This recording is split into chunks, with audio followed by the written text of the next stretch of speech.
Smackdown Live, ladies and gentlemen. This was a good show that easily could have beaten Raw in the ratings. If it did, I wouldn't be surprised. If it didn't, I'm still kind of surprised. Anyway, let's get to this show. And I want to get to the ending really bad because I already messed up 3 times doing this. I was near the end of my video and I just could not get the words properly and it pissed me off and I wiped the entire work. 18 minutes of footage that just pissed me off and I had to wipe it out. It happens when you do this, ladies and gentlemen. Like I said to Morgan, if you're still going to do videos, remember, if you mess up maybe 10 or 20 minutes of work, don't get so pissed off so badly. Just try to stay calm and relaxed and just try again. Even if it takes you a couple hours later, and especially when you have to work, but you find the time and you just try to calm down and just do it again. Which I had to do it 3 times now. Anyway, I'm going to do the opening of the show with the lumberjack match. Did I like the opening of the show with Daniel Bryan and The Miz? Yes, I did. It was actually pretty well done. Did I like The Miz's segment? Did I like Dean Ambrose's segment? Both of them I liked when they did the interviews. And did I like the match? It was a good match. Morgan, our boy Baron Corbin did pretty well. He did pretty well in the ring. When it came when it comes to the Battle Royal as well as to the lumberjack match, he represented himself well. I'm using a stock image because I couldn't grab the images properly. Unless I think I got an image. But I don't remember. I clicked a lot of images. Anyway, the lumberjack match was good. I was alright with it. But let's be honest. We'd rather see The Miz be champ because he's the best and most entertaining heel we got. He is. I said it before and I'll say it again. Next, the Mickie James segment. Oh, Super Crazy is back and I'm loving it, man. One critique for it. One critique of it. I wish Vince did not have a problem of mentioning TNA. Because when she said, I'm a 5-time women's champion. I am the one-time Divas champ. Why couldn't she say I'm also a 5-time Knockouts champ? Why couldn't she mention that? It will not hurt the company to mention TNA. It'll help TNA, and when people who are like Robert Roode, who are like Samoa Joe, who are like Austin Aries, it'll give them more credibility to be able to show their history. Of course, they can't see it because WWE's not going to show TNA stuff, but at least mentioning it will not freaking hurt. But in the end, she did a wonderful part. Becky Lynch, I'm saying this before like I did in the other 3 videos. Becky Lynch needs a new character. I wish she was not a last kisser or a last kicker. I wish she was a Celtic warrior.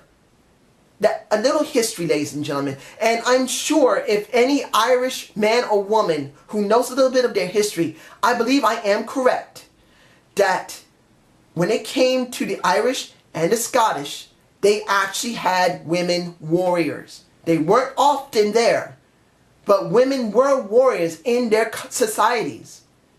There were women who fought in the wars against the British, against the Anglo-Saxon British. It wasn't often they were there, but they fought. They fought with swords, they fought with shields, and they fought with axes whenever they had to. And why couldn't she be a Celtic warrior? Even if they didn't, why couldn't she be a Celtic warrior? Say, I am sick and tired of this. I am not a last kisser. I am not a last kicker. I am a Celtic warrior. I am an Irish woman who's strong like a true warrior of the Celtic line. And the Celtic line. And she couldn't come out and kick ass in a fucking kilt. Wear a kilt, carry a blade or something, a sword, and just come out and kick ass. I would really respect her more like that. I've never seen a woman do it. And I would like to see it. In this case, Mickie James, along with Alexa Bliss, kicks her ass. And I'm fine with it. It is Mickie James up against Becky Lynch. But Mickie James must destroy Becky Lynch. If Mickie James loses to Becky Lynch when they start having their matches, and constantly lose, this was stupid of her to come back into the roster. Next, Carmella.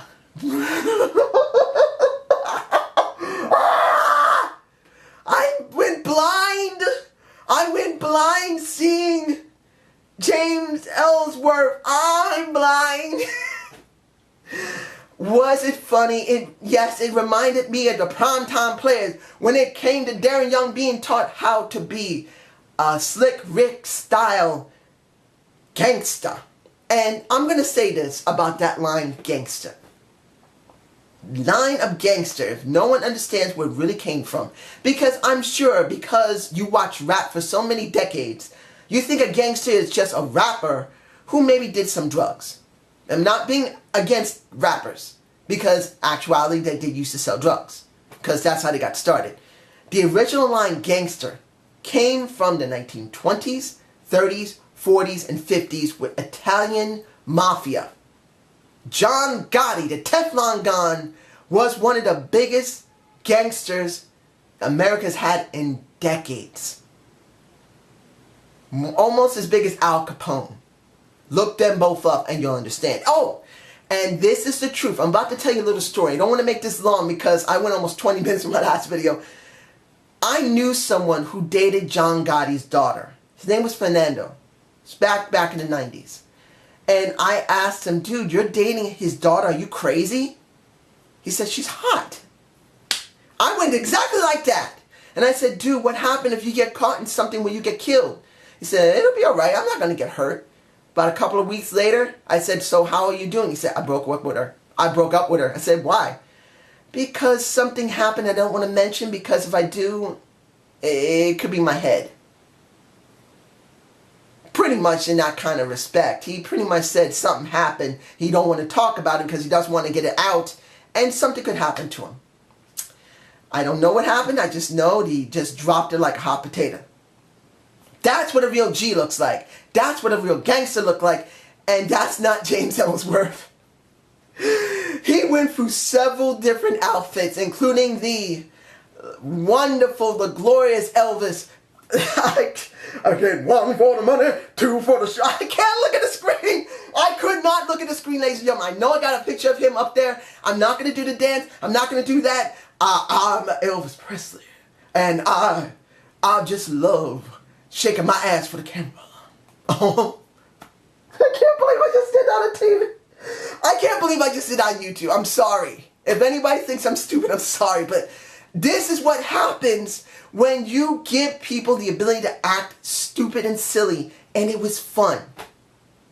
Carmella sold it very well. James Ellsworth maybe was a little bit clunky, but it still worked, and I'm alright with that. Kalisto and Dolph, getting it done now. Was it a good match for about a minute and a half that it lasted? I have one problem with it. Dolph going to wrap a chair around Kalisto's head gets stopped by not only Apollo Crews but JBL. Why? Why couldn't it just been JBL? Look, breathe. This is where you had a problem when you deleted 2 of them already because of this. I saw the Lex Man's video about the last Smackdown and seeing what happened with Jerry the King Lawler. He said in his video that if Jerry had a match with Dolph, he'd be alright with it. No. If he sees this, Deluxe Man, I do respect you, but that thought in your head is not the wisest thought. There should never be a match. The King should never get back in the ring. The man has stents in his heart. It isn't that he had a heart bypass. He has stents in his heart. My biological father, who wasn't very much of a father, but he had a triple bypass. But that was mainly because he was a heavy chain smoker. Luckily, I've never gone and picked up that habit. I never smoked and I don't drink. But having Jerry get in the ring, and I know he didn't mean it 100%, but he wouldn't be totally opposed if he did get in the ring. But I have to make a stand here. Jerry should never get in the ring again. Other than talking.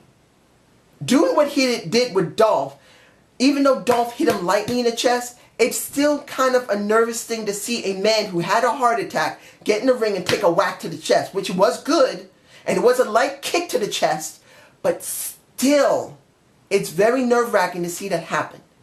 But it's good for storyline. Let JBL be the one to deal with Dolph now. No Apollo Crews, no more Kalisto, just JBL. After that, you can have Apollo Crews. After that, you go back to Callisto if it was necessary to bury them so Dolph would get into the main title scene.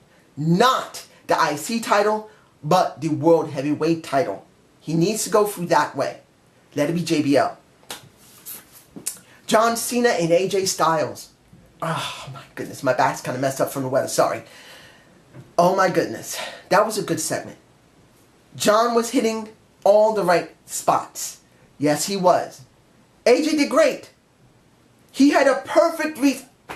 Andre, you're watching this. And I know once in a while you do see my videos.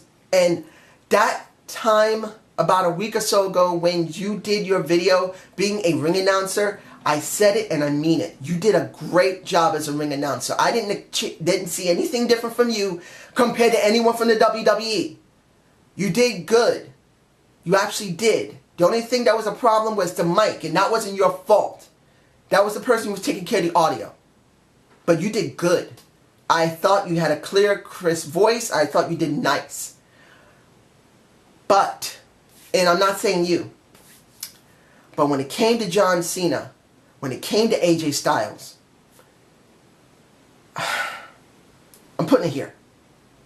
If this is part of the storyline, I understand it, but I don't like it. If AJ being in the back was not a storyline, and they just picked it up and then decided to make it part of the storyline, I'm fucking angry. How come Roman Reigns wasn't stuck to the back? How come AJ, who is the WWE World Heavyweight Champion, is all the way in the back? That offends a lot of wrestling fans. That offends a lot of your base. And that offended me. Why couldn't you put AJ Styles where Roman Reigns was? Why couldn't you? Why couldn't you? How come John Cena's up front, but AJ isn't? It still pisses me off. But was the segment good? It was wonderful. And I loved it. Let's see. Am I forgetting anything? I think I talked about the Battle Royal briefly. Let me just get through with it.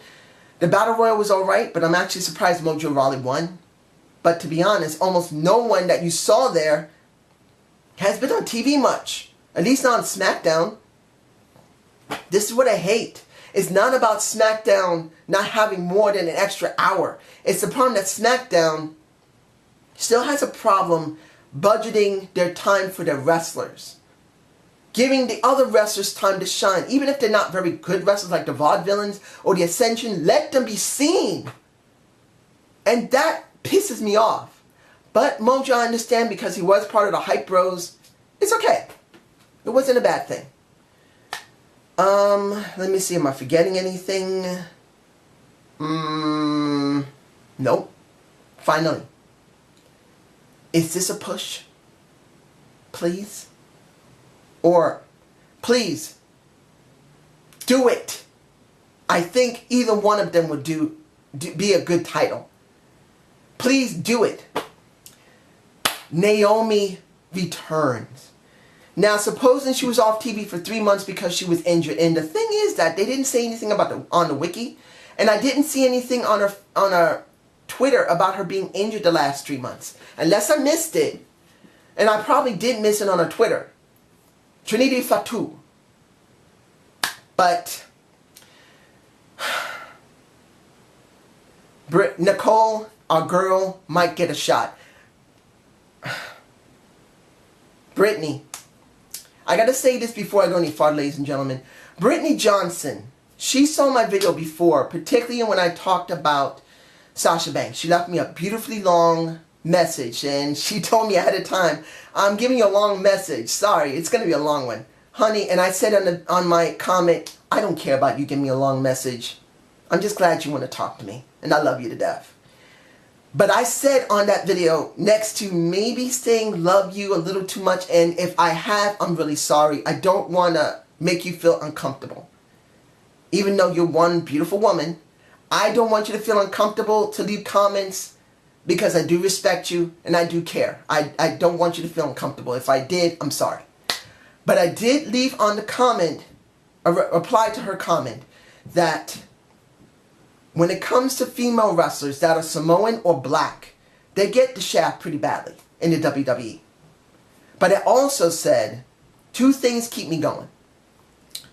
One, things are changing. I even said it, Smackdown is changing very slowly.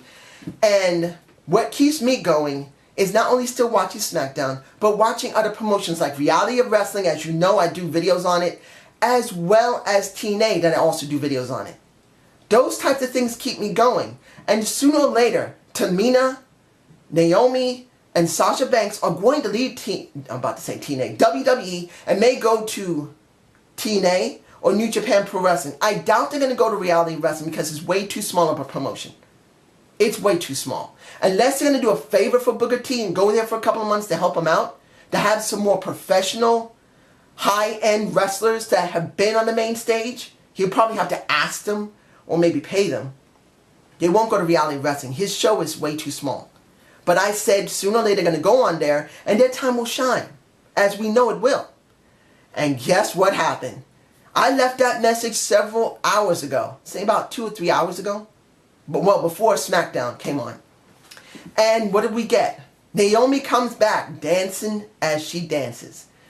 Waits in the ring, and unfortunately, I thought this was going to be a plot device because she's going up against Natalya. Particularly what happened with Natalya and Nikki Bella. I mean, I thought she was just going to be a plot device. Maybe she'll win, but in the end I thought she was going to lose. But guess what happens? Something entirely different happens. She takes the mic and she says, oh no, this ain't happening. I want someone to challenge me. Get your ass out here. I want a challenge. And what do you think would happen? Alexa Bliss comes out. Again, the first time Alexa came out, when she first started, she dealt with Naomi. And this was when she was challenging Becky Lynch for the title, while Becky had to have that surgery. I thought, oh no, not Mickie James. Don't tell me that they're not going to go with Mickie James and Becky Lynch. They're going to go with Mickie James and Naomi and do a quick squash match for Naomi on behalf of Mickie James.